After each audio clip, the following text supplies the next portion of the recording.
ಕ್ರಿಕೆಟಿಗ ಯಜುವೇಂದ್ರ ಚಹಲ್ ಅವರ ಬಾಳು ಮತ್ತೆ ಹಳಿ ತಪ್ಪಿದೆಯಾ ಅನ್ನೋ ಪ್ರಶ್ನೆ ಎದುರಾಗಿದೆ. ಯಾಕಂದ್ರೆ ಧನಶ್ರೀ ವರ್ಮಾ ಅವರ ಜೊತೆಗಿನ ದಾಂಪತ್ಯ ಜೀವನಕ್ಕೆ ತೆರೆ ಎಳೆದ ನಂತರ ಯಜುವೇಂದ್ರ ಚಹಲ್ ಅವರ ಹೆಸರು ಆರ್‌ಜೆ ಮಹವಾಶ್ ಅವರ ಜೊತೆಗೆ ತಳುಕು ಹಾಕೊಂಡಿತ್ತು. ಅಷ್ಟು ಮಾತ್ರವಲ್ಲ, ಇವರಿಬ್ರು ಅನೇಕ ಸಂದರ್ಭದಲ್ಲಿ ಒಟ್ಟೊಟ್ಟಿಗೆ ಕಾಣಿಸಿಕೊಂಡಿದ್ರು.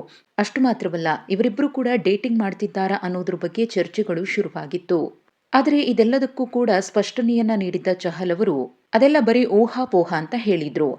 ಆದರೆ ಅವರ ಅತ್ಯಾಪ್ತ ಒಡನಾಟವನ್ನ ನೋಡಿದಂತಹ ಸಂದರ್ಭದಲ್ಲಿ ಇಬ್ಬರ ನಡುವೆ ಏನು ನಡೀತಿದೆ ಅನ್ನೋದು ಸ್ಪಷ್ಟವಾಗಿ ಕಾಣಿಸ್ತಿತ್ತು. ಇನ್ನು ಇನ್ಸ್ಟಾಗ್ರಾಂನಲ್ಲಿ ಯುಜ್ವೇಂದ್ರ ಚಹಲ್ ಮತ್ತು ಮಹವಾಶ್ ಪರಸ್ಪರ ಫಾಲೋ ಮಾಡ್ತಾ ಇದ್ರು. ಆದರೆ ಇತ್ತೀಚೆಗೆ ಆದ ಬೆಳವಣಿಗೆ ಏನಪ್ಪಾ ಅಂದ್ರೆ, ಯುಜ್ವೇಂದ್ರ ಮತ್ತು ಮಹವಾಶ್ ಇಬ್ರು ಕೂಡ ಅನ್ಫಾಲೋ ಮಾಡಿದ್ದಾರೆ. ಇದು ಸಾಕಷ್ಟು ಅನುಮಾನಕ್ಕೆ ಎಡೆ ಮಾಡಿ ಕೊಡ್ತಿದೆ. ಇವರಿಬ್ರು ಡೇಟಿಂಗ್ನಲ್ಲಿದ್ದು ಸಂಬಂಧವನ್ನ ಕಡಿದುಕೊಂಡ್ರ ಅಥವಾ ಇವರಿಬ್ಬರ ನಡುವೆ ಏನ್ ನಡೆದಿರಬಹುದು ಅನ್ನೋ ಪ್ರಶ್ನೆಗಳು ಹೆಚ್ಚಾಗ್ತಿವೆ.